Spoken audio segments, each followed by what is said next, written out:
Hari Senin, dari Senin sudah ada deklarasi 12 partai, pintu tertutup. Hari Selasa pintu terbuka. Oke, ada putusan MK. Hari Rabu ada balik DPR, pintu tertutup lagi. Hari Kamis ada penundaan, ada aksi, pintu terbuka lagi. Ya, kita jalanin aja. Kita jalanin aja. Pokoknya gini, Tuhan Maha mengatur dan apa yang diatur Tuhan insya Allah yang terbaik. Ya. Jadi di atas yang memegang kuasa ada yang maha kuasa. Anies Baswedan maju di Pilgub Jabar 2024. Kejutan bisa terjadi di menit-menit akhir. Karena di Jabar itu baru satu paslon yang daftar, Deddy Mulyadi dan Erwan Setiawan. Deddy Mulyadi orang Gerindra, pindahan dari Golkar, tapi didukung juga oleh Gerindra. Erwan Setiawan dari, saya lupa, tapi dia wakil Bupati Sumedang. Anaknya Umu Muhtar, pentolannya Persib Bandung. Nah, jadi ada unsur penguatnya di situ ya. Kemudian Ahmad Sayhu, Ilham Habibi, PKS, Nasdem. Ini baru akan mendaftarkannya besok. Nah, PDIP dan PKB belum. Bagaimana kalau ternyata Anies maju di Pilgub Jabar? Dari tadi pagi saya bilang, rasanya saya yang paling bersemangat ini. Kenapa? Karena saya orang Jawa Barat. Saya orang Bandung. Saya siap di garda terdepan untuk memenangkan Anies menjadi Gubernur Jawa Barat. Wah, turun lagi dong levelnya. Tidak ada turun-turun level. Yang penting bermanfaat. Kan itu yang jadi diskusi kita selama ini kan. Bahkan kalaupun, kan balik lagi tadi kan, kita berharap yang terbaik, bersiap yang terburuk.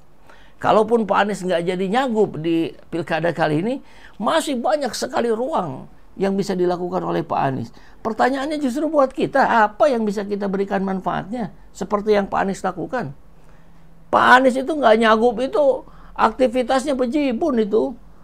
Kampus menunggu, mungkin juga bukan hanya kampus yang selama ini beliau ngajar, tapi juga kampus-kampus lain. Pasti meminta beliau ngajar. Belum juga dengan kegiatan sosialnya yang juga sangat banyak. Indonesia Mengajar, Indonesia Turun Tangan, dan sebagainya. Nah, kita lihat lagi ya yang berikutnya nih.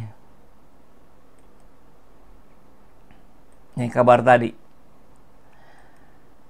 KPK periksa keponakan Megawati terkait proyek jalur kereta api di JKA. Jadi ini ya tanggal 27 Agustus kemarin. Jadi ini alat tekan dari rezim kepada PDIP untuk tidak mencalonkan Anies Baswedan. Kalau dicalonkan bahaya ini 2029. Bisa menjadi lawan terberat bagi siapapun yang ingin maju. Baik Prabowo, baik Gibran. Gibran gimana kabarnya ya? Kemarin menemenin siapa kemarin daftar di Jateng, kok matanya sayu gitu ya.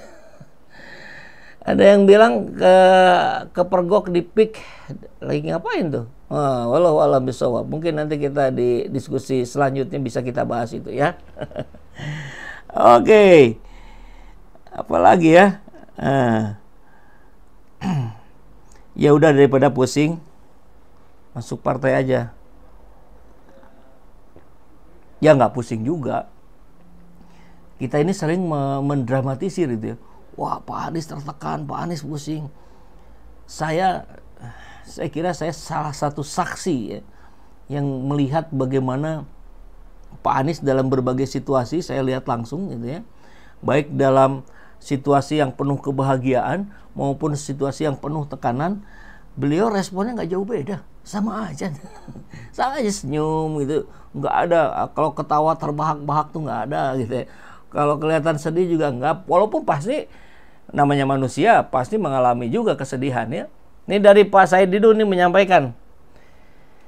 Saat PDIP Perjuangan mau umumkan Anies Baswedan, keponakan Bu Mega diperiksa KPK. Beritanya ada, nanti kita lihat.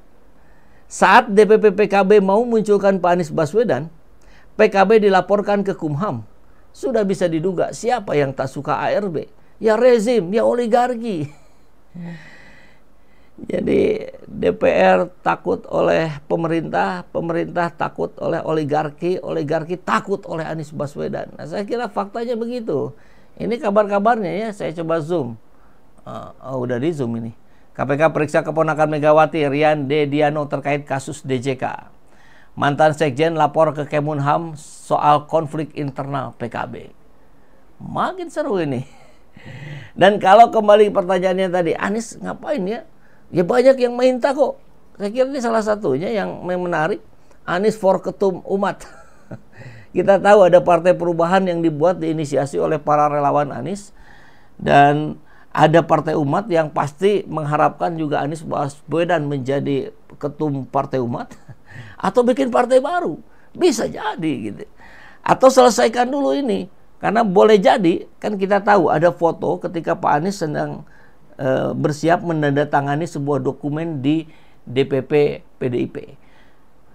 Nah, kemungkinannya saya menduga ini Pak Anies digeser ke Pilgub Jabar. Diusung siapa? Bisa PDIP sendiri atau PDIP dengan PKB. Masuk itu barang. Maka saya adalah salah satu orang yang paling bahagia, paling senang kalau Anies pindah Pilgub Jawa Barat bersama ONO. Kenapa? Kan dari awal ketika selesai Capres, kemudian pembahasannya mulai mengerucut pada Anies akan maju lagi di Pilgub Jakarta. Awal-awal dulu tuh kan ada penolakan. Dari Aceh menolak, jangan Pak Anies, jangan jadi gubernur Jakarta, jadi gubernur Aceh saja. Dari Jambi sama, jangan Pak Anies, jangan mau jadi gubernur Jakarta, jadi gubernur Jambi saja. Bahkan dari Jawa Barat tak kalah banyak. Jangan Kang Anies jangan nyagup di Jakarta, nyagup di Jawa Barat saja. Dahsyat ini. Dan kalau ini kejadian, luar biasa, ini kejutan yang nyaris tidak terprediksi oleh banyak orang ya. Anies Baswedan maju Pilgub di Jawa Barat. Kalau 5 tahun terakhir Pak Anies membangun kota termaju di Indonesia, Jakarta.